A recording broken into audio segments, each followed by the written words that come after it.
लेते हैं। Reserve bank ने जेएम फाइनेंशियल प्रोडक्ट्स के खिलाफ बड़ी कार्रवाई की है। आरबीआई ने जेएम फाइनेंशियल प्रोडक्ट को शेयर और डिबेंचर्स के बदले कर्ज देने पर रोक लगा दी है। बड़ी जानकारी हम आपको दे रहे हैं। रिजर्व बैंक का ये लगातार एक्शन जो हमें देखने के लिए मिल रहा है और ये पूरा मामला क्या है ये समझाने के लिए हमारे साथ जुड़ चुके हैं जी मीडिया के वरिष्ठ संवाददाता ब्रजेश कुमार सर। ब्रजेश सर, हम देख रहे हैं कि जेएम फाइनेंशियल प्रोडक्ट्स पर बड़ी कार्रवाई की है आरबीआई ने। आखिर पूरा मामला क्या है सर और कौन सी ऐसी खामियां जो है वो आरबीआई ने पाई हैं? बिल्कुल, दरअसल जो रिजर्व बैंक का आज का आदेश है वो ये कहता है कि जेएम फाइनेंशियल प्रोडक्ट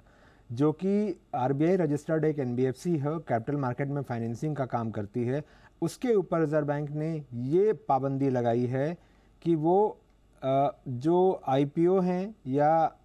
एनसीडीज़ हैं इनके सब्सक्रिप्शन के लिए किसी भी तरह की कोई फाइनेंसिंग नहीं कर सकेगी। साथ ही शेयर्स और डिबेंचर्स के बदले में किसी तरह का नया लोन भी नहीं दे सकेगी क्लाइंट्स को। दरअसल मामला ये था कि कुछ शिकायत जो है वो सेबी के पास पहुंची थी और सेबी ने उन शिकायतों की जांच में कुछ जांच में गड़बड़ियां देखी थी और उन गड़बड़ियों का हवाला रिजर्व बैंक को दिया था और रिजर्व बैंक ने उन जो सेबी से जानकारी मिली थी उसके आधार पर अपनी शुरुआती जांच की और क्या क्या पाया वो बताता हूँ मैं आपको।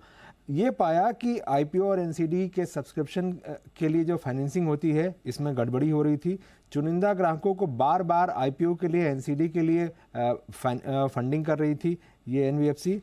और उनसे ना के बराबर मार्जिन लिया जा रहा था, यानी बिल्कुल ना के बराबर मार्जिन लेकर के आईपीओ और एनसीडी के सब्सक्रिप्शन के लिए फंडिंग की जा रही थी। लेकिन जो सबसे गंभीर बात है वो ये है कि बहुत सारे ऐसे रिपीटेड क्लाइंट्स थे जिनसे पावर ऑफ अटॉर्नी लेकर के उनकी एक स्कीम की तरह चलाया जाता था जिसमें आईपीओ की अर्जी भी जेएम फाइनेंशियल प्रोडक्ट्स लगाती थी क्लाइंट के बिहाफ पे,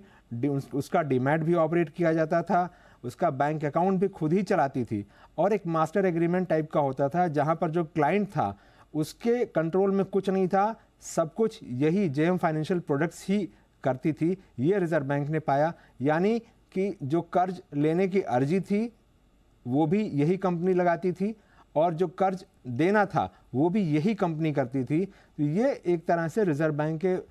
नियमों का गंभीर उल्लंघन था। तो इस मामले में जो बैंक हैं उनकी भी जो है रिजर्व बैंक जांच कर रहा है और ये सारी पाबंदियां तब तक जारी रहेंगी जब तक कि स्पेशल ऑडिट नहीं हो जाता और उस स्पेशल ऑडिट में जो भी खामियां पाई जाती हैं उसको ये कंपनी ठीक नहीं कर लेती। लेकिन अगर मैं बैकग्राउंड समझाना चाहूँ इसका तो कुछ इस तरह से है कि सेबी के पास इस तरह की बहुत शिकायतें आ रही थी कि आईपीओ में ज़बरदस्ती ओवर सब्सक्रिप्शन कराया जा रहा है और ये ओवर सब्सक्रिप्शन कराने के लिए कई जो है मर्चेंट बैंकर और जो दूसरे लोग हैं वो जांच के घेरे में थे। सेबी ऐसे 3 मामलों की जांच कर रही थी और जैसा कि रिजर्व बैंक की इस प्रेस रिलीज से साफ होता है कि उसमें एक नाम कहीं ना कहीं जेएम फाइनेंशियल का था जिसकी जांच सेबी ने की थी और जो भी खामी पाई थी रिजर्व बैंक ने सेबी ने उसकी जानकारी रिजर्व बैंक को दी थी और उसके बाद अब रिजर्व बैंक ने ये कदम उठाया है।